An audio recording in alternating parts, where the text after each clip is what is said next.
আপুনি মই বৈকুণ্ঠত যাব নোৱাৰো, আপুনি মই ঈশ্বৰক পাব নোৱাৰো। অনন্ত কোটি ব্ৰহ্মাণ্ডৰ ঈশ্বৰৰ জ্ঞান আপোনাৰ মোৰ মগজুৰ মাজত জানো কাহানি বা উদয় হ'ব? আধা ঘণ্টা পাছত কি হ'ব নাজানো, দুদিন আগত কি হৈছে সেইটো নাজানো। আৰু সেইকাৰণে ভগৱানে কৈছে আমি যেন ভাগৱতত দিয়া প্ৰেক্টিকেলবোৰ, আচৰণবোৰ, এইবোৰ শিক্ষাবোৰ আমি শিকি লৈ আমি যিখন প্ৰভুৱে আমাৰ গৃহস্থী ধৰ্ম দিছে, গৃহস্থী জীৱন দিছে, প্ৰভুৱে আপোনাৰ ঘৰলৈ পুত্ৰ ৰূপে আহিছে। পুত্ৰ প্ৰভু নহয় জানো? আত্মাৰূপী পৰমাত্মা নহ'লে জানো জীৱ আহিব? আপোনাৰ পত্নীও প্ৰভুৱে, পত্নীৰ মাজতো আত্মা আছে। প্ৰভুৱে আপোনাক পত্নী ৰূপে প্ৰভুৱে আহিছে। অৰ্থাৎ এই গোটেই জগতখনেই ভগৱান। মত্ত পৰতৰং নন্যাত কিঞ্চিদস্তি ধনঞ্জয় মই সৰ্বমিদম সূত্ৰম সূত্ৰে মণিগণাইব। এই সমস্ত জগতখন মই, ভগৱত গীতাত কৈছে ভগৱানে। শ্ৰীমন্ত শংকৰ গুৰু গণিছে সবঘতে বৈঠ জৈচন গগন ব্যাপী। সকলোতে ঈশ্বৰ আছে আৰু ঈশ্বৰ ভাৱনাৰে ভাল পাওঁ। আপুনি মই যে ভাল পাওঁ, আপুনি মই যে মৰম কৰোঁ, আপুনি মই যে চেনেহ কৰোঁ, কাক কৰোঁ? ঈশ্বৰক কৰোঁ। আত্মা ওলাই যোৱাৰ পাছত জানো চেনেহ কৰোঁ? গতিকে আজিৰ ভাগৱতে এই কথাটোৱে আমাক প্ৰথম শিক্ষা দিছে। আমি বহুত কৰিব নোৱাৰো, কিন্তু এইটোতো পাৰিম, হাতৰ মুঠিত আছে, মোৰ জীৱনৰ সমতকৈ ওচৰত আছে। সেইটোৱে প্ৰথম দ্বিতীয় স্কন্ধে চৰণৰ ৰূপায়ণ। এতিয়া স্কন্ধ মানে কান্ধ। প্ৰভুৱে কৈছে মই কোৱা কথাখিনি পালন কৰক, মই কোৱা মতে চলক, মই কোৱা মতে যেতিয়া জীৱন পৰিবাহিত হ'ব, জীৱন আগবাঢ়িব, জীৱন পৰিশুদ্ধি হ'ব, জীৱনৰ আনন্দবোৰ আহিব, মই কান্ধত তুলি বৈকুণ্ঠলৈ লৈ যাম। আপুনি মই বৈকুণ্ঠলৈ যাব নালাগে। বৈকুণ্ঠ মানে কি? য'ত ভয় নাই, প্ৰতিবন্ধক নাই, সকলো স্বামী ভাৰ্যাৰ সম্বন্ধ, আত্মিক সম্বন্ধ, পিতা পুত্ৰৰ সম্বন্ধ, আত্মিক সম্বন্ধ, য'ত পিতৃ মাতৃৰ আজ্ঞা পালন কৰা সন্তান আছে, এইবোৰে বৈকুণ্ঠ। এইবোৰে বৈকুণ্ঠ। আৰু সেইকাৰণে এতিয়া স্কন্ধ মানে হ'ল কান্ধ, কান্ধ মানে হ'ল ভগৱানৰ কান্ধ, ভাগৱতৰ কান্ধ মানে ভগৱানৰ কান্ধ। এটা ভগৱানে আমাক কৈছে যে কান্ধত তুলি মই বৈকুণ্ঠলৈ লৈ যাম, আপুনি মোক মাত্ৰ খালি কৈছে যে গীতা মোৰ বাণী, ভাগৱত মোৰ আচৰণ। গীতাৰ পৰা জ্ঞান লোৱা আৰু ভাগৱতৰ পৰা আচৰণ শিকা। আচৰণৰ মাজেৰে জীৱন সুন্দৰ হৈ পৰিব। তাৰ পাছতে শ্ৰীমদ ভাগৱতত 3টা শ্লোক আছে। জন্মাদ্যস্য য়তঃ অন্যয়তিতৰতঃ স্বাৰ্থস্য অভিজ্ঞ স্বৰাট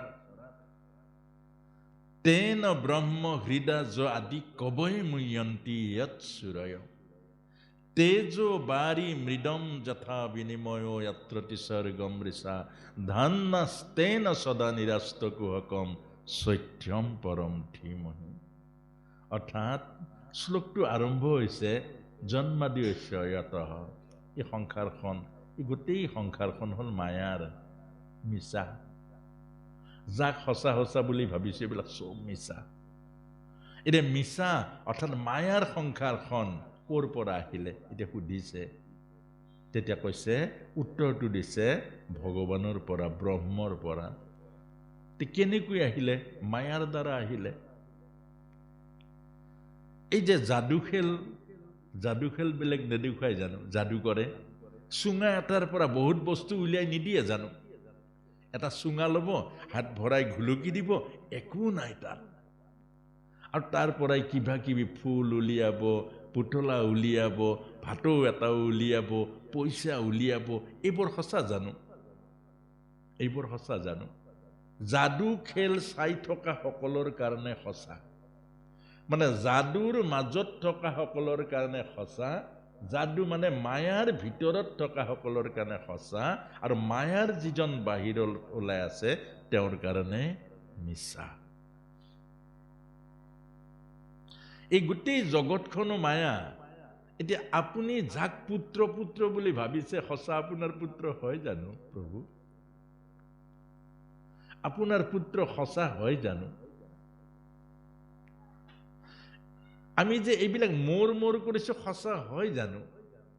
আগত মাটি নাছিলে, আজি মাটি আপোনাৰ নামত হ'ল, এদিন আপুনি ইয়াৰ পৰা গুচি যাব, সিদিনা মাটি কাৰ হ'ব বাৰু? অৰ্থাৎ এই সত্য যিজনে জানিব, এতিয়া আজি 2000 টকীয়া নোট যদি তাত ৰাস্তাত পৰি থাকে আপুনি বুটলি ল'ব জানো? এই 2000 টকীয়া নোট এখন যদি ৰাস্তাত পৰি থাকে কোনোবাই বুটলি ল'ব জানো প্ৰভু? কেলে এইখন নচলে, সেইখন নচলে।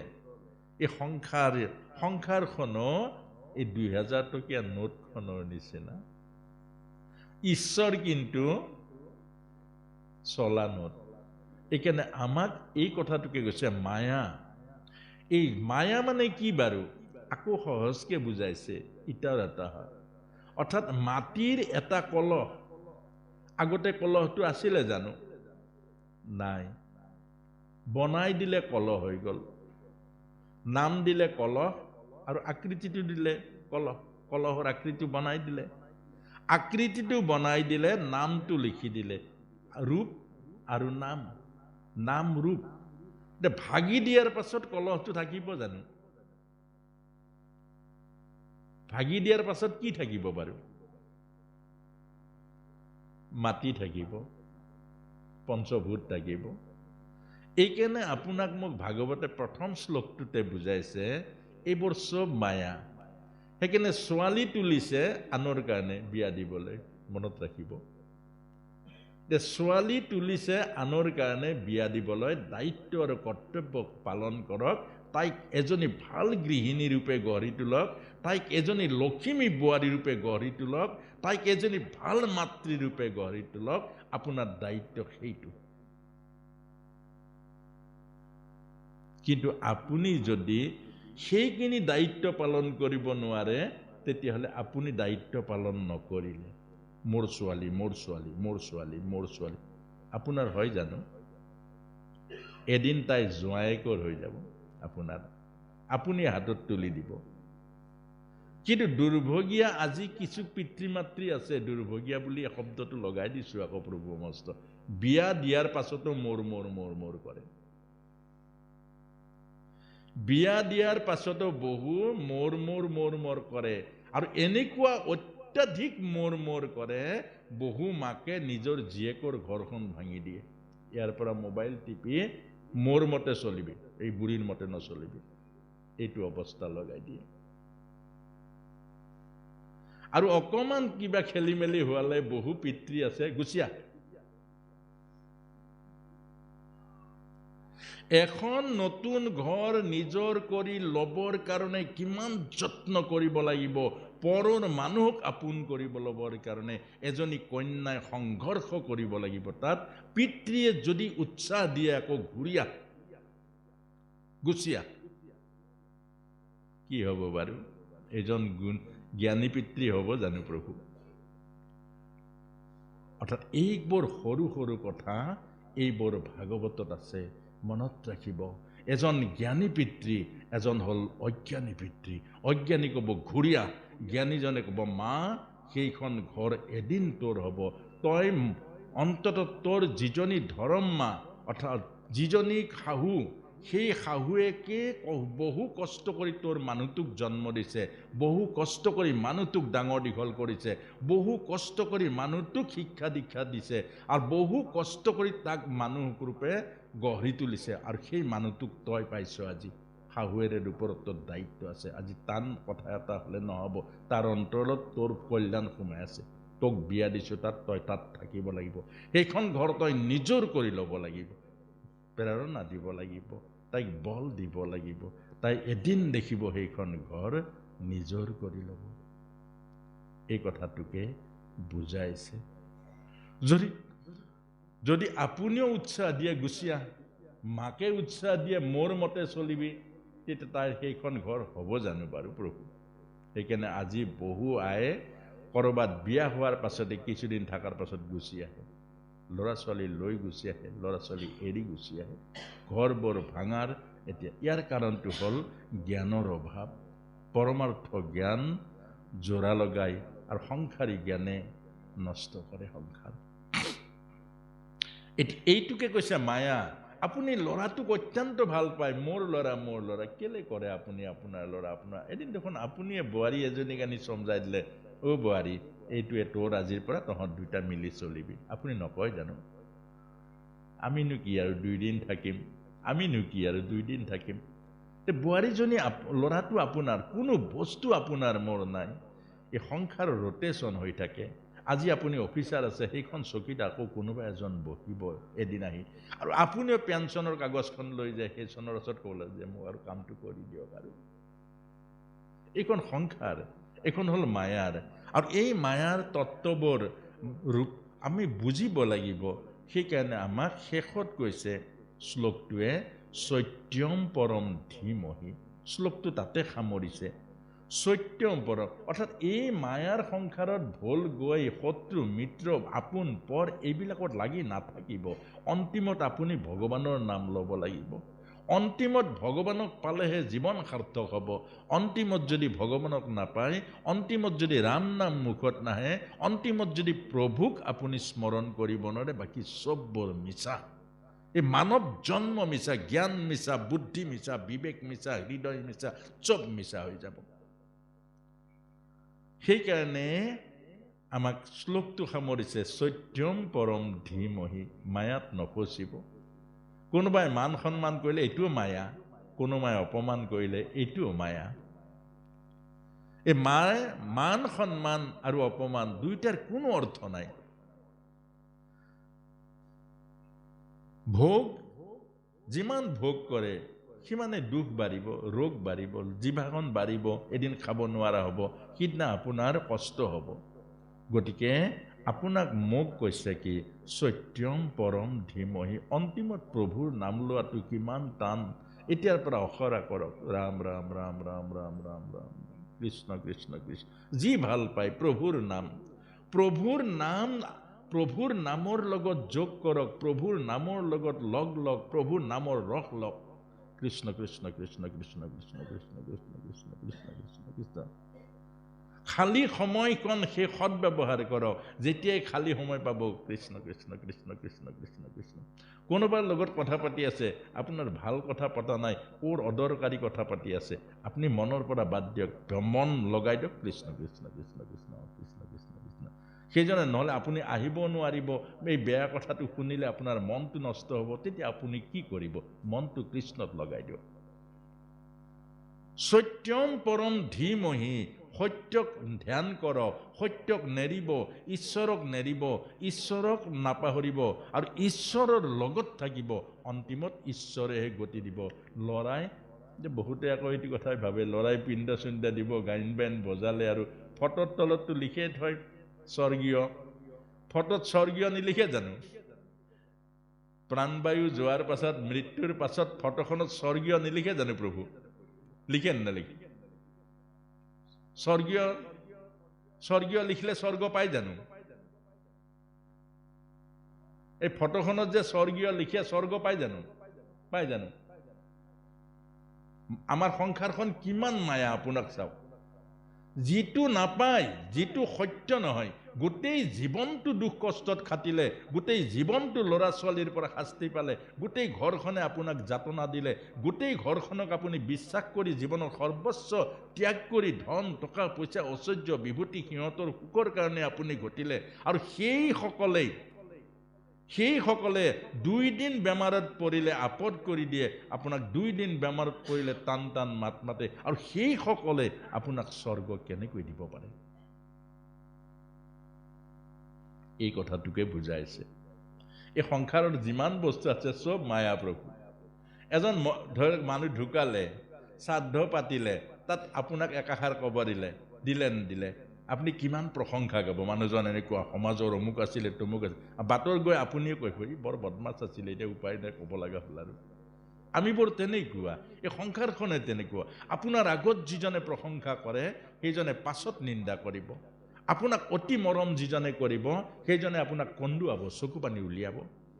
সেইকাৰণে আপোনাক মোক এটাই বুজাইছে, এই মায়াৰ সংসাৰ, দুদিনীয়া সংসাৰ, দায়িত্ব আৰু কৰ্তব্য পালন কৰক, কাৰো লগত সম্পৰ্ক নকৰিব, মাত্ৰ হৃদয়ত প্ৰভু ভগৱন্তক স্থান দিয়ক। প্ৰভু ভগৱন্তই আপোনাক নেৰে আৰু প্ৰভু ভগৱন্তই মোকো নেৰে। গতিকে যিজনে নেৰে, সুখে দুখে যিজনে নেৰে, যিজনে জীৱনৰ সৰ্বস্ব দান কৰি আমাৰ দিছে, জ্ঞান দিছে, বুদ্ধি দিছে, হৃদয় দিছে, সকলো প্ৰভুৱে দিছে আমাক, আৰু সেই প্ৰভুক আমি পাহৰি যাওঁ। এইটোৱে আমাৰ অপৰাধ। দিনটোৰ 24 ঘণ্টা খোৱাৰ চিন্তা কিমান কৰে, ফুৰাৰ চিন্তা কিমান কৰে, সংসাৰৰ চিন্তা কিমান, প্ৰভুৰ চিন্তা কিমান কৰে? নিজকে সুধি চাওক, নিজকে সুধি চাওক, প্ৰভুৰ চিন্তা কিমান সময় কৰে? প্ৰভুৰ চিন্তা যিকণ সময় গুৰু ঘৰত সোমাওক, সেইকণ সময়ো মনটো স্থিৰ নাই। ভকত সকামলৈ আহিলেতো আৰু সেইটো সেই সমস্যা, নামটো ছুটি কৰক। এতিয়া আমি প্ৰভুৰ যিজনে ইমানবোৰ দিছে, জীৱনে অন্তিমত লগ দিব, যিজনে অন্তিমত গতি দিব, সেইজনক আমি পাহৰো। এইটোৱে হ'ল মায়া। আজিৰ পৰা মনত পেলাই দিছে, আজিৰ পৰা নাপাহৰিব। আই মাতৃসকলে মনে মনে কৃষ্ণক ভাল পায়নে? চবে কৃষ্ণ নামটোৱে লওক। কোনোবাই কৃষ্ণ, কোনোবাই ৰাম, কোনোবাই হৰি, কোনোবাই নাৰায়ণ। আপোনালোকে অভ্যাস এটা কৰকচোন, এই ভাগৱতটো বাৰু আপোনালোকে ৰক্ষা কৰক, যে আজিৰ পৰা অন্ন বনাওঁতে কৃষ্ণ কৃষ্ণ কৃষ্ণ কৃষ্ণ কৃষ্ণ কৃষ্ণ কৃষ্ণ কৃষ্ণ কৃষ্ণ, মনটো মনেৰে কৃষ্ণ কৃষ্ণ ভাৱনাৰে অন্ন বনাওক। এমাহ অন্ন আপোনাৰ হাতে অন্ন খালে ঘৰখন পৰিৱৰ্তন হৈ যাব, ল'ৰা ছোৱালীৰ মন পৰিৱৰ্তন হৈ যাব, স্বামীৰ মন পৰিৱৰ্তন হৈ যাব। এমাহ যত্ন কৰক। চোতাল সাৰোঁতে কৃষ্ণ কৃষ্ণলৈ চোতাল সাৰক, আপোনাৰ ঘৰ দেৱৰ দুৰ্লভ হ'ব, দেৱতাই বাঞ্ছা কৰা ঘৰ হৈ যাব।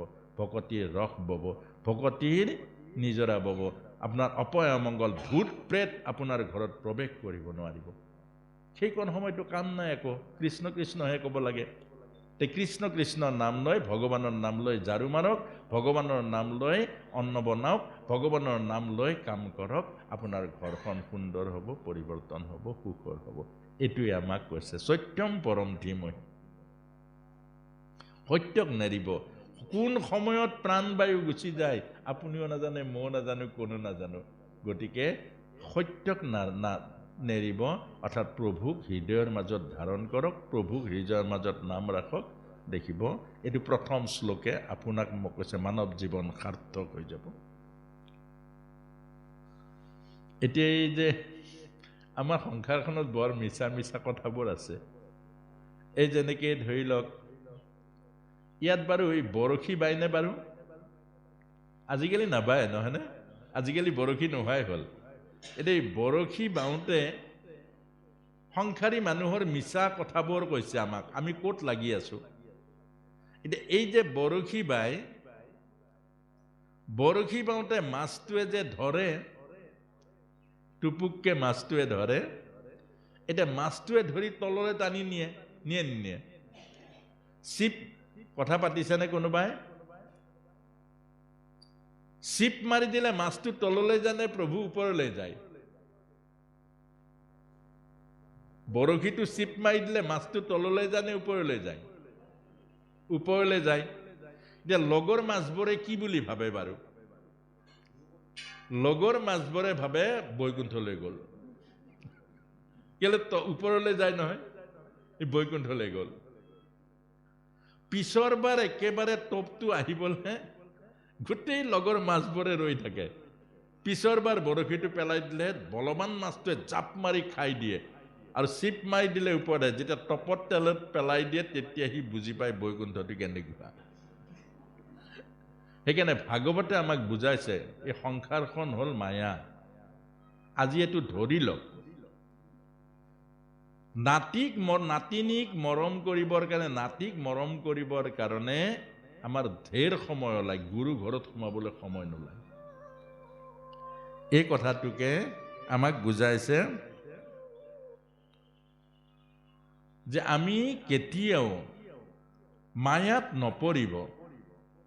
কোনেও সংসাৰত কাকো তৰাব নোৱাৰে, নিজে নতৰিলে কোনে উদ্ধাৰ কৰিব নোৱাৰে। এতিয়া দ্বিতীয় শ্লোকটো প্ৰশ্ন থাকিলে, এই কথাখিনিত যদি প্ৰশ্ন আৰু সংশয় থাকে, আপোনাৰ